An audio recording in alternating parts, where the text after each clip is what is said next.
સ્વાગત છે આપનું એક વખત ફરીથી આપણી કંપનીની અંદર અને આગળ વધી આપણી સાથે બીજા એક મેનેજમેન્ટ જોડાઈ રહ્યા છે, સેલના મેનેજમેન્ટ કંપનીના चेयरमैन अनिल कुमार चौधरी जोड़ाई चुके हैं अपनी साथ आगे चर्चा करने માટે। सर बहुत बहुत शुक्रिया मेरे साथ जुड़ने के लिए। शुरुआत में यहीं से करना चाहूंगी, किस तरीके से डिमांड यहाँ से देख रहे हैं आप?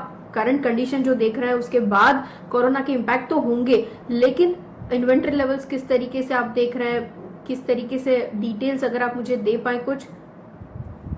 नमस्कार मैडम। जहाँ तक डिमांड की बात है, आपको मालूम ही है कि पूरी कंट्री में अप्रैल महीने में इकोनॉमिक एक्टिविटी बिल्कुल एकदम से बंद थी, तो उसके चलते हुए डोमेस्टिक मार्केट में कोई बहुत ज्यादा डिमांड जनरेट नहीं हुई। लेकिन हाँ, जो मंथ हमारा जैसे खत्म होने वाला था उससे पहले कुछ एंड कंज्यूमर्स वगैरह ने हमसे कुछ मटेरियल वगैरह की डिमांड की थी और हमने उनको वो मटेरियल बेचा भी है, बट वो बहुत ज्यादा सिग्निफिकेंट नहीं है। लेकिन मुझे एक जो ब्राइट होप लगती है वो है कि हमारे एक्सपोर्ट्स जो हैं वो काफी पिकअप किए हैं। जैसे दूसरी कंपनीज ने एक्सपोर्ट के ऑर्डर बुक किए हैं, हमने भी काफी क्वांटिटी में एक्सपोर्ट के ऑर्डर बुक किए हैं। लोगों को ये अप्रीहेंशन थी कि कोविड ये जो लॉकडाउन खुलने के बाद जो है चाइना अपनी इन्वेंट्री दूसरे देशों में भेजेगा, लेकिन एक्चुअल में इसके बिल्कुल रिवर्स हो रहा है। अभी क्या है कि चाइना के यहाँ से बहुत बड़ी डिमांड आ रही है, खासतौर पे जो बेसिक स्टील मटेरियल है जिसको हम पिग आयरन, आयरन शॉर्ट्स बोलते हैं, या फिर बिलेट्स, ब्लूम, स्लैब्स वगैरह बोलते हैं, एचआर कॉइल बोलते हैं, उसकी डिमांड काफी आ रही है चाइना से। और सब कंपनीज ने इंडिया में काफी ऑर्डर्स बुक किए हैं चाइना में एक्सपोर्ट करने के लिए।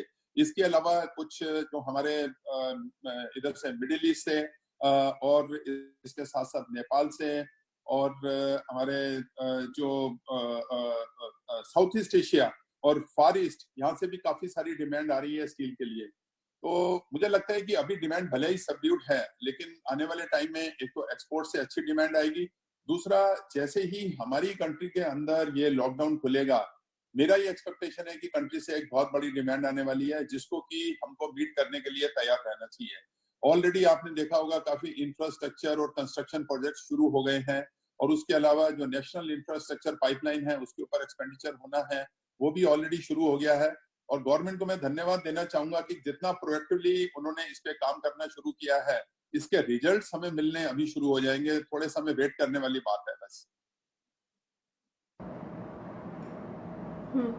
Agreed sir. अच्छा सर, मेरे पास समय थोड़ा कम है तो मैं क्विकली दूसरा जो क्वेश्चन मैं पूछना चाह रही थी वो ले लेती हूँ। सर सबसे पहले तो मैं कुछ रिपोर्ट्स पढ़ रही थी, उसमें कलेक्शन को लेकर काफी ज्यादा स्टेटमेंट्स थे, क्योंकि कैश कलेक्शंस आई अग्री थोड़े बहुत लोअर साइड पर आते हुए देखे होंगे हम लोगों ने इस करंट कंडीशन की वजह से। अभी का फिक्स कॉस्ट कितना है, कलेक्शन सिनेरियो किस तरीके से चेंज हो रहा है, और क्या स्ट्रेटेजीज आप लेकर चल रहे हैं, कैपेसिटी यूटिलाइजेशन लेवल्स कब तक वापस आ पाएंगे, उसकी कुछ डिटेल्स आप मुझे दे पाए अगर। जी जरूरी बात है, इन्वेंट्रीज में हमारी बढ़ोतरी हुई है, दोनों महीने में, मार्च में भी बढ़ोतरी हुई है और अप्रैल में भी बढ़ोतरी हुई है। लेकिन जो इन्वेंट्रीज हैं वो मैनेजेबल हैं। ऐसा नहीं है कि ऐसा हमने इस लेवल ऑफ इन्वेंट्रीज को कभी हमने देखा नहीं। हमने अभी ज्यादा दूर नहीं, अक्टूबर 19 में ही यही लेवल ऑफ इन्वेंट्रीज देखे थे, जबकि पूरी विश्व में स्लो डाउन था, हमारी कंट्री में भी स्लो डाउन था, ऑटो सेक्टर भी अच्छा परफॉर्म नहीं कर रहा था, और उसके अलावा एक्सटेंडेड मानसून थी। तो 31 अक्टूबर को हमारी जो इन्वेंट्रीज थी वो लगभग वही लेवल ऑफ इन्वेंट्रीज हमारा 30 अप्रैल को था, और मुझे होप है कि ये इन्वेंट्रीज कम हो जाएंगी। दूसरा जो कैश कलेक्शंस है, जरूरी बात है अगर सेल्स नहीं होगी तो कैश कलेक्शंस पे फर्क पड़ेगा, लेकिन हमने अपने डेटर से काफी ज्यादा रियलाइजेशन किया है पिछले महीने में, और उसके चलते हुए हमें कोई बहुत ज्यादा बोरिंग्स की जरूरत नहीं पड़ी। जितना हमको मिनिमम बोरिंग था वो हमने मार्केट से किया है।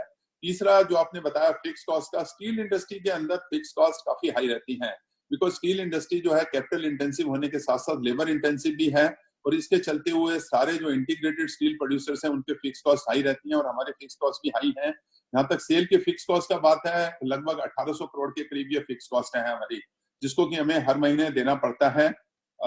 और इसके अलावा अब आने वाले समय में जो कैपेसिटी यूटिलाइजेशन है, मुझे लगता है कि अभी जो हमारा कैपेसिटी यूटिलाइजेशन है लगभग 45 से 50% के बीच में चल रहा है। लेकिन एक बार लॉकडाउन खुलेगा, डिमांड जनरेट होगी, हमारा प्रोडक्शन भी बढ़ेगा, और पहले हम जो है 75% लेवल पे जाना चाहेंगे। तो डिमांड से सिंक्रोनाइज करते हुए उसके बाद हम इसको 100% लेवल पे लेके जाएंगे आने वाले समय में। मैं बहुत ही होपफुल हूँ फ्यूचर के बारे में। जिस तरह से चाइना में हुआ, जो किसी ने एक्सपेक्ट नहीं किया था, उसी तरीके का जो इंफ्रास्ट्रक्चर डेवलपमेंट और कंस्ट्रक्शन डेवलपमेंट है जो मैं इंडिया में भी एक्सपेक्ट कर रहा हूँ कोविड के लॉकडाउन उठने के बाद, और हमारी स्टील की डिमांड बनी रहेगी ऐसी मुझे आशा है। बिल्कुल सर, बहुत बहुत शुक्रिया सर मेरे साथ जुड़ने के लिए। With best regards. एक्चुअली ये रिकवरी हम लोग जल्दी देख भी पाए और आगे एट लास्ट डिस्कशन जो रिजल्ट्स है उसके ऊपर भी कर पाए। थैंक यू सर मेरे साथ जुड़ने के लिए। धन्यवाद। स्टील अथॉरिटी ऑफ इंडिया ना मैनेजमेंट आपके साथ जुड़ाया था। स्टॉक